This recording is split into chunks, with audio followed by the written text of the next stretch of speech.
नमस्कार दोस्तों।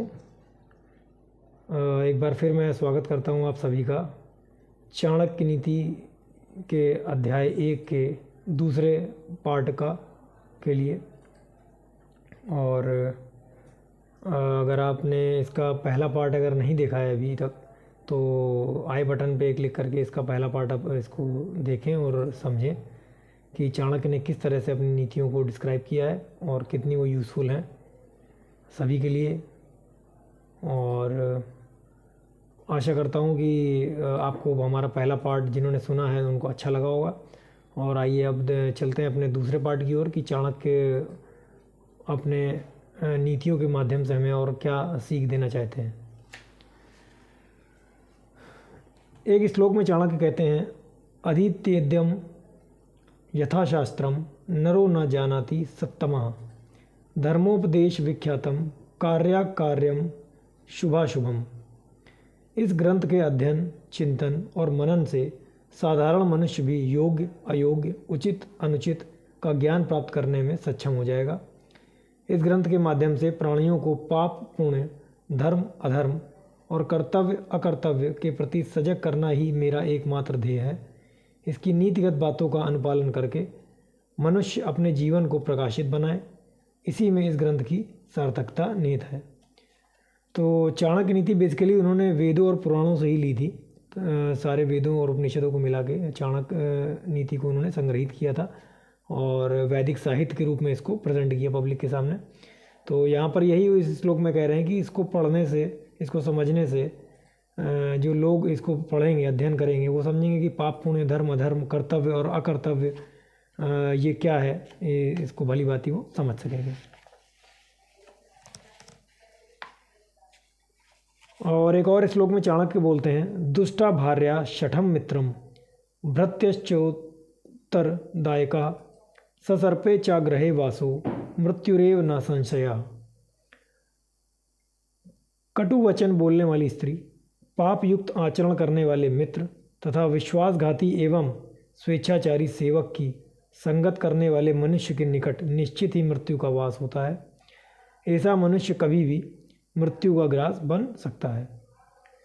तो यहाँ पर चाणक्य जो कैटेगरी ऑफ पर्सन्स बता रहे हैं वो हैं कि कड़वे वचन बोलने वाली जो स्त्री होती हैं वो, या पाप युक्त आचरण करने वाले जो मित्र होते हैं, फ्रेंड्स आपके, जो गलत तरीके से सोचते हैं या गलत तरीके से उनका कंडक्ट है, और विश्वासघाती और स्वेच्छाचारी जो सर्वेंट्स हैं, सेवक हैं, या जो भी आपके लिए काम करते हैं और जो विश्वासघाती हैं, तो उनके निकट वो हमेशा मुसीबत में फंसते हैं और कई बार वो उनके निकट मृत्यु भी आ सकती है। तो यही चाणक्य यहाँ पर बता रहे हैं। इसके बाद देखते हैं एक और श्लोक में चाणक्य बताते हैं, आप धरते धनम रक्षेच्छी मताम कुत आपदा कदाचित चलिते लक्ष्मी सच्चितोपि विनश्यति। मतलब कि बिना विपत्ति काल के लिए मनुष्यों को धन का संचय अवश्य करना चाहिए, लेकिन कभी यह ना सोचे कि धन के द्वारा वे विपत्ति को दूर करने में समर्थ हो ही जाएंगे। चंचलता लक्ष्मी का स्वभाव है, इसलिए वह कहीं भी नहीं ठहरती। यद्यपि धन का संचय मनुष्य की बुद्धिमत्ता का परिचायक है, लेकिन इसका अर्थ यह नहीं है कि इससे विपत्ति काल नष्ट हो जाएगा। तो यहाँ पर चाणक्य बोल रहे हैं कि धन को मतलब कि जो आपकी मनी है उसको सेव आपको करना ज़रूरी है। वो उससे आप विपत्तियों को अच्छे से टैकल कर सकते हैं, लेकिन ऐसा हर बार ज़रूरी नहीं होगा कि विपत्ति आपकी धन से ही टल जाए। तो यहाँ पर इस माध्यम से वो ये कहना चाह रहे हैं कि इसीलिए ईश्वर का ध्यान और भी ज़रूरी है, ईश्वर पे आस्था भी ज़रूरी है। तो धन काफ़ी हद तक लेकिन हेल्प आपकी कर देगा। और लक्ष्मी जी का स्वभाव होता है कि वो किसी के पास ठहरती नहीं है, तो वो जो है धन तो चलायमान ही रहेगा। जो समझदार लोग हैं उनको मनी की सेविंग, यहाँ पर सेविंग पे जोर दे रहे हैं चाणक्य। एक और श्लोक में चाणक्य बोलते हैं, यस्मिन देशे न सम्मानो न वृत्तिर्न च बांधवा न च विद्यागमा कश्चित तम देशम परिवर्जयेत। मतलब कि जिस स्थान पर मनुष्य का आदर सम्मान न हो, आजीविका के साधन न हो, अनुकूल मित्र एवं संबंधी न हो और विद्यार्जन के उपयुक्त साधन न हो, ऐसा स्थान सर्वथा अनुपयुक्त है। इसलिए बिना विलंब किए उसे छोड़ देना चाहिए। तो यहाँ पर जो लोकेशंस बताई हैं चाणक्य ने कि कहाँ हमें नहीं रुकना चाहिए, जहाँ पर कि रिस्पेक्ट ना हो आपकी, जहाँ पर आपको लिविंग करनी है तो आपको लिविंगहुड के आपको साधन नहीं मिल रहे हैं, सोर्सेज नहीं मिल रहे हैं कि आप किस तरह से वहाँ पर अपना जीवन यापन करेंगे, जॉब नहीं है या फिर बिज़नेस भी आप करना चाह रहे हैं तो बिज़नेस के भी सोर्सेज नहीं हैं वहाँ पर, सही कंडीशंस नहीं है, तो ऐसी जगह पे ना रुकें आप। अनुकूल मित्र ना हो जहाँ पर आपके फ्रेंड्स वगैरह आपके सपोर्टिव ना हो या रिलेटिव्स सपोर्टिव ना हो, या विद्यार्जन के उपयुक्त साधन ना हो, मतलब कि विद्यार्जन मतलब कि कोई स्किल डेवलपमेंट के लिए कोई आप काम नहीं कर सकते, या नॉलेज अपनी अपग्रेड नहीं करने का कोई रास्ता मिल रहा है आपको, जहाँ पर ऐसा कोई देश हो या ऐसा कोई शहर हो या ऐसी भी कोई भी जगह हो, तो वहाँ पर आपको नहीं रुकना चाहिए, अप्रोप्रिएट नहीं है वो प्लेस आपके लिए, तो बिना विलंब किए वहाँ उसे छोड़ देना चाहिए। एक और श्लोक में चाणक्य बोल रहे हैं, धनिका श्रोत्रियो राजा नदी वैद्यस्तु पंचमा पंच यत्र न विद्यन्ते न तत्र दिवसम वसेत।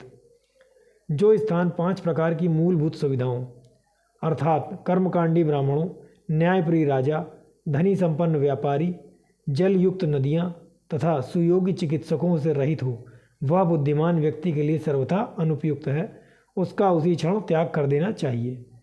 तो क्या वो 5 मूलभूत सुविधाएं हैं? मैं एक बार फिर से रिपीट कर रहा हूँ सिंपल भाषा में। कर्मकांडी ब्राह्मण मतलब कि जो धर्म कर्म करवाएं, पूजा हवन यज्ञ वगैरह करवाने वाले ब्राह्मण जहाँ ना रहते हों। न्यायप्रिय, जहाँ राजा ना हो, जहाँ पर जस्टिस आपको इंश्योर ना हो पाए, ऐसी जगह हो आप कहीं पे। धनी संपन्न व्यापारी, कि जहाँ पर जो बिजनेसमैन लोग हों वो संपन्न ना हो, व्यापारी लोग इस तरह के लोग ना हो जहाँ पर, ताकि आप वहाँ से ऐसे संपन्न व्यापारियों के यहाँ जॉब कर सकते हो, या फिर उनसे आप अगर आप बिज़नेस करना चाहते हैं उनसे कोऑर्डिनेट करके आप व्यापार अपना बढ़ा सकते हैं, तो ऐसे लोग भी जहाँ ना मिलें आपको। जल युक्त नदियाँ ना हो, क्योंकि पानी तो बेसिक सोर्स है, अगर पानी ही नहीं है वहाँ पर, नदियाँ नहीं हैं, कोई ऐसा नगर है शहर है जहाँ पर जल युक्त नदियाँ नहीं हैं, तो वहाँ पर भी आपको नहीं होना चाहिए। तथा सुयोग्य चिकित्सक मतलब कि जो कॉम्पिटेंट डॉक्टर्स हैं, ऐसे डॉक्टर्स नहीं हैं जहाँ पे जो कॉम्पिटेंट हैं, मतलब कि जो योग्य नहीं है डॉक्टर्स, या आजकल के एरा के अकॉर्डिंगली जिनको चीज़ों की जानकारी नहीं है, तो वहाँ पर आप ना रहें, बुद्धिमान व्यक्तियों को वहाँ नहीं रहना चाहिए, वरना चिकित्सक का परामर्श आपको सही नहीं मिलेगा, तो हो सकता है आपके शरीर को नुकसान पहुँचे। एक और श्लोक में चाणक्य बोलते हैं, जानियात प्रेषणे भृत्यान बांधवान व्यसनागमे मित्रम चापत्ति कालेषु भार्याम च विभवच्छये। तो काम के उत्तरदायित्व से सेवकों की, कष्ट अथवा संकट के समय मित्रों की, दुख या असाध्य बीमारी में सगे संबंधियों की, तथा धनहीन होने पर स्त्री की परीक्षा होती है। तो चाणक्य यहाँ पर बता रहे हैं, एक बार फिर से मैं रिपीट कर देता हूँ कि जब सिंपल भाषा में मैं रिपीट कर रहा हूँ कि कोई आपके यहाँ काम करने वाले लोग हैं और जैसे बर्डन बढ़ जाता है काम का, तो उस समय पे उनकी परीक्षा होती है। कष्ट या संकट जब आता है आपके जीवन में, कोई परेशानी आ रही, प्रॉब्लम्स आ रहे हैं, तब आपके फ्रेंड्स की परीक्षा असली होती है। और आपके पास कोई दुख है या असाध्य बीमारी है, तो आपके सगे संबंधियों की असली परख होगी। और अगर आप धनहीन हो जाते हैं, या जैसे कि कोई लॉस, आप कोई बिज़नेस कर रहे हैं, कोई लॉस सफ़र कर रहे हैं, या कहीं आप जॉब कर रहे हैं, जॉब आपकी कुछ टाइम के लिए सस्पेंड हो गए वहाँ से, या फिर कुछ टाइम के लिए आपकी जॉब छूट गई है, तो इस तरीके से जो भी होगा तो आपके अल्टीमेटली धनहीनता ही आएगी, आपके धन पे चोट पहुँचेगी, पैसे पे। तो इस परिस्थिति में स्त्री की परीक्षा होती है। तो इस परीक्षा को जो उत्तीर्ण कर लेगा, आप उनकी सही पहचान कर सकते हैं, तो इसका विशेष ध्यान रखें। चाणक्य यहाँ पर ये भी सिखा रहे हैं। इसके बाद एक और श्लोक में चाणक्य बोलते हैं, यो ध्रुवाणी परित्यज्य अध्रुवम परिसेवते ध्रुवाणी तस्य नश्यन्ति अध्रुवम नष्टमेव च। निश्चित एवं साध्य कर्म को छोड़कर अनिश्चित एवं असाध्य कर्मों की ओर दौड़ने वाला मनुष्य कभी सफल नहीं होता है। ऐसी स्थिति में वह दोनों ही ओर से रिक्त हो जाता है, मतलब कि ना वो सफलता की ओर जा पा रहा है, ना कोई दूसरा भी काम वो कर पा रहा है, क्योंकि उसी में फंस के रह गया वो। इसलिए जिस कार्य में सफलता निश्चित हो, मनुष्य को केवल वही कार्य करना चाहिए। तो यहाँ पर चाणक्य ये बताना चाह रहे हैं कि चाणक्य ये नहीं कह रहे हैं कि आप कोई चैलेंज ना लें।